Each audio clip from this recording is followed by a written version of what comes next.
fight for third in the 2020 Formula One Constructors' Championship is incredibly close, with three teams, Renault, McLaren and Racing Point, all in the running.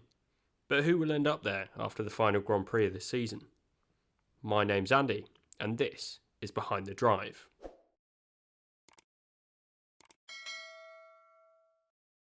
The 2020 season has thrown up some surprising results, and although after 13 rounds the Constructors' title has been sewn up by Mercedes, and the Drivers' title is just a foregone conclusion, the battle for third between the teams is incredibly close. Renault lead this battle on 135 points, with McLaren and Racing Point both on 134 points just behind them. Over the course of the season, Racing Point has actually scored more points than the other two teams, suffering from their 15-point deduction earlier this season. But over the last 5 races, Renault has scored 64 points, Racing Point has gained 53, and McLaren just 36. Now this recent form suggests that Renault will head off into the distance, but it's perhaps not that simple.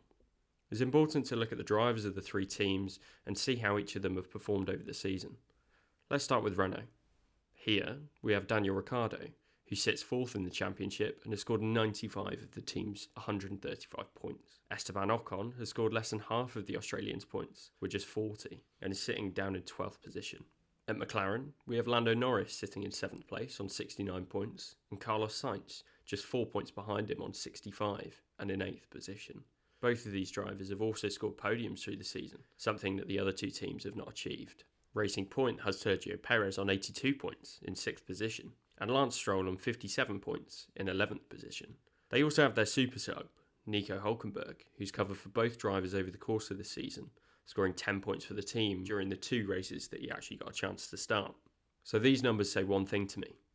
Whereas Renault and Racing Point both have a single dominant driver, McLaren have a pair of consistent drivers, who are both delivering solid results throughout the season. Another area to look at is the competition between these three teams in terms of points scored. In this, Renault have outscored the others 5 times this season. 3 of these have come from the last 5 races. Racing Point have also beaten the others 5 times this season, but 4 of these happened during the first 6 races of the year. McLaren have beaten the other teams just 3 times over the course of this season, but these have been fairly evenly spread across the season. This, again, points towards Renault being the lead team going into the final 4 races based on recent form. And it also suggests that the Racing Point car has slowed in its development in recent times. But at the same time, the story could have been so different. Take the last time out at Imola, for example. Racing Point arguably threw away a podium for Sergio Perez by pitting him during the last safety car. Meanwhile, Renault left Daniel Ricciardo out, maintaining track position, and it led to him taking that last podium spot. The next area to look at is the track characteristics of the remaining tracks on the calendar, and see which of these 3 cars has been stronger in similar circuit layouts earlier this season. First up, we've got Turkey, and although F1's not raced there since 2011, so we're not sure of how the cars will line up here, we know that the track is very undulating, like Mugello, and has fast swooping corners that are similar to both Spa and Monza. Taking Monza's points out as a bit of an outlier race for obvious reasons, we find that at both Belgium and Mugello, Renault were the standout performers, doing well with the fast corners that these tracks presented. Other similar tracks include Silverstone, where Renault won the battle during week 1, and Racing Point won during week 2. Next up is the Bahrain Grand Prix, with the mid-level downforce setup being favoured for the teams, with its long straights and tight corners. This layout has similar characteristics to that of Silverstone, and to a certain extent Portimao. In Portugal, McLaren outperformed the others, with Silverstone being split by Renault and Racing Point, so this track presents opportunities for all 3 teams. We then have the Bahrain Outer Circuit for the Sakhir Grand Prix. This has been dubbed as an almost oval track, with lap times expected to be sub 1 minute. Traditionally, over the last couple of seasons, Renault's done very well at the low downforce tracks like Belgium and Monza, but Racing Point does have the Mercedes engine in the back, and Renault struggled in qualifying at Monza this year, with Ricciardo in 7th, behind both McLaren's and Sergio Perez, and Ocon down in 12th position. Finally, we have Abu Dhabi, which tends to give the engineers a headache when it comes to the car setup, with one of the longest straights on the calendar but a number of 90-degree corners in Sector 3. Looking back at Hungary, a track which requires a higher downforce with a long straight thrown in for good measure, Racing Point performed well here, outperforming the others. But this was a long time ago, and the cars have been developed significantly since then. So again, It seems like the tracks could favour any one of the teams, and it may come down to which team can reliably score points with each of their drivers at each of the remaining races.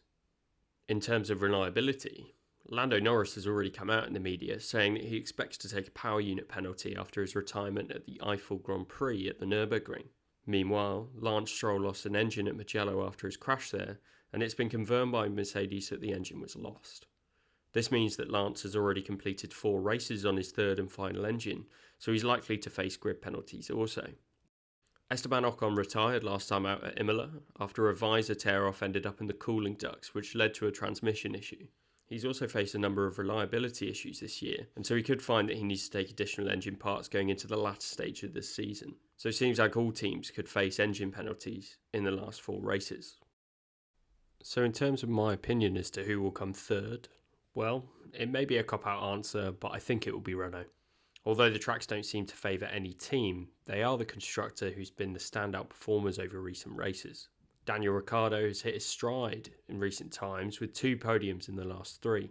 Esteban Ocon has lost out with reliability issues, which if they can sort out for the final 4 races, it could ensure that both cars can perform to the level that Ricciardo has proved it can. They've developed the car well through the season and have started performing at different types of circuit, and going into next season, they're well positioned to take the challenge to Red Bull ahead. I think McLaren will hang on for 4th in the constructors with consistent drives from Norris and Sainz, and the car being pretty consistent across the season at all tracks. They're always up there fighting for Q3 in solid point scoring positions, and I expect this to continue. Finally, I think Racing Point will end up 5th, as they've not been able to develop the car as much as the other teams through this season, and they may regret not capitalising on their early form this year. So, that's my opinion. What's yours? Let me know in the comments, and if you enjoyed this video, please leave it a like and subscribe for more Formula 1 videos like this in the future.